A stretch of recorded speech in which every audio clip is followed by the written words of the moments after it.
My name is Sam Forestag. I'm a legislative program manager with the ACLU of Montana, working temporarily for the organization on a specific set of policy issues that include criminal justice reform. And I have not worked extensively on the issue of private prisons, but I'm happy to share whatever knowledge I've got. Our organization has worked in years past to end the use of contracts with private prisons and specifically of the core civic contract with the Crossroads Correctional Facility out in Shelby. Um, and that was an unsuccessful effort back in 2017.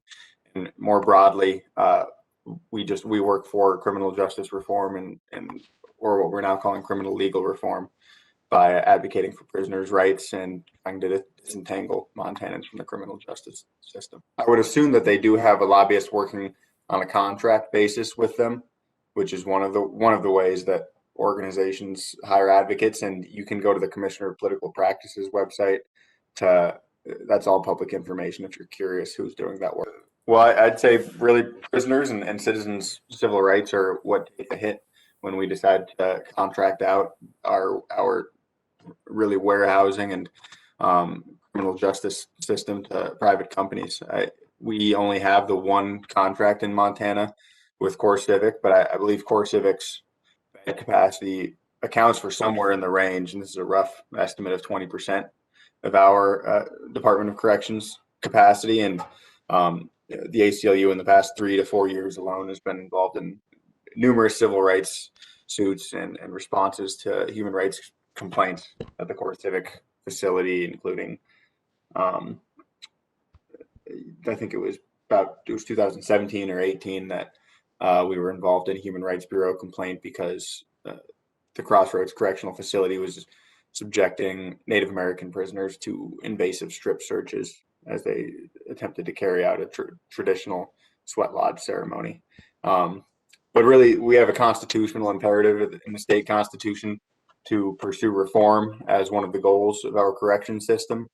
And if we're trying to best reform citizens and make sure they can become productive members of society, we really should not be contracting out how we do that to private companies for whom the bottom line is really profit instead of uh, societal well-being.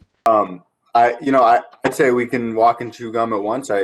We need to be pursuing reforms that actually get to underlying issues like sentencing guidelines and um, deep embedded racial inequities in the way that we actually prosecute crimes. But that doesn't mean that we need to stop trying to wean our country off of this dependency on private companies to house our booming prison population that we've really been building since the 1980s. Well, that's a big question. Probably the first line of defense for a lot of prisoners is the Montana Human Rights Bureau, which handles any sort of discrimination complaints that prisoners might have. That only applies to prisoners who are part of a protected class under Title 49, the Montana Human Rights Act. And the Human Rights Bureau does carry out dozens of investigations into those complaints each year.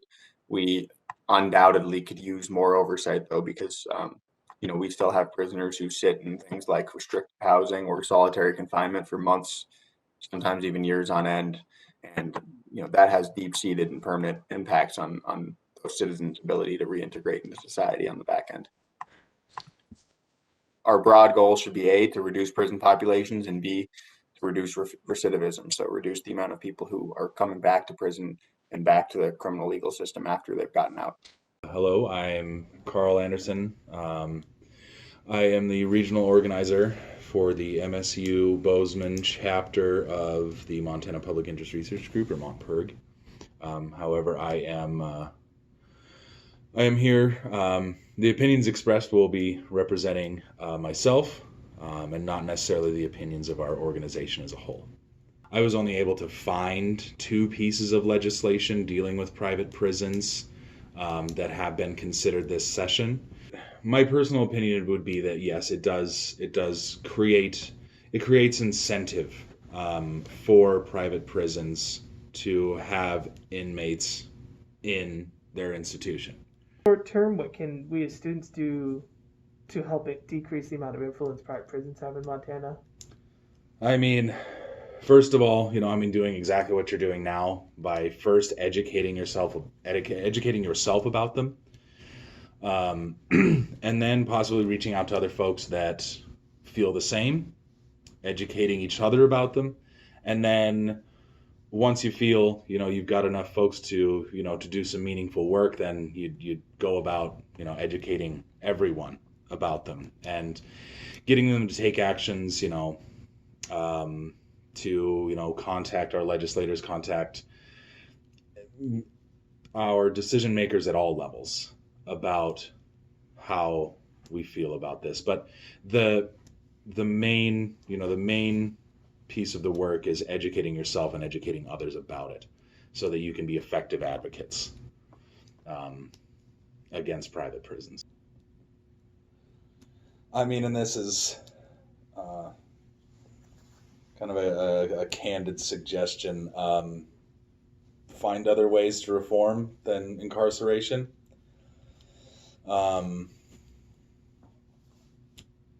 Just throwing people in cells and locking them up with other criminals is not as I don't believe is as effective as it's often reported to be, or that some would like it to seem to be.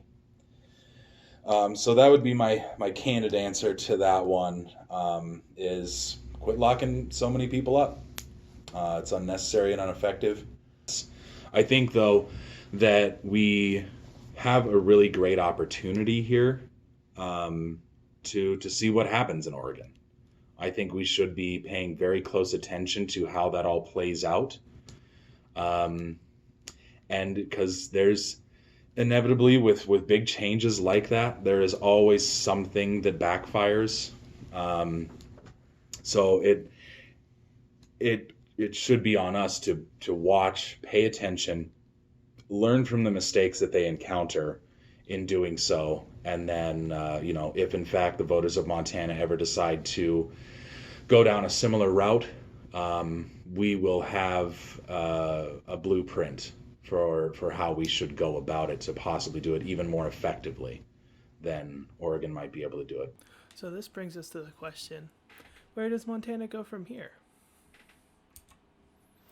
So there's been a couple bills in the legislature, not regarding private prisons specifically, but just prisons in general. There was House Bill 584, which was tabled. It would have pushed the cost of incarceration to the counties and agencies that incarcerated the individual. There was also Senate Bill 195, which was not transmitted.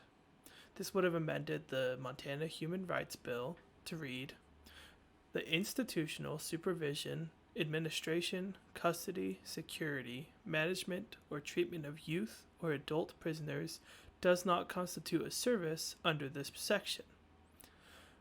This would have removed protections for prisoners, that they would not be discriminated based on race, color, religion, creed, political ideas, sex, age, marital status, physical or mental disability, or national origin. These bills gained no traction, and there has yet to be any kind of significant talk about, or any talk at all publicly, about a new contract with CoreCivic, because the old contract with CoreCivic was set to expire this year, as it was signed for 2 years in 2018. So the steps to reducing the prison population and then reducing our reliance on private prisons is decriminalizing marijuana and other less potential drugs, and releasing prisoners who committed nonviolent drug offenses. Another thing that we could do is working to rehabilitate in prisons instead of just punishing. With these combined, we can we can lower recidivism rates and stop signing contracts with private prisons. And that means we'll decrease any kind of monetary incentives to hold prisoners. I'd just like to say a huge thank you to Sam and Carl. The interviews were fantastic. It gave me a ton of new information, and it helped me figure out how I could help and different ways that I could affect state and local government.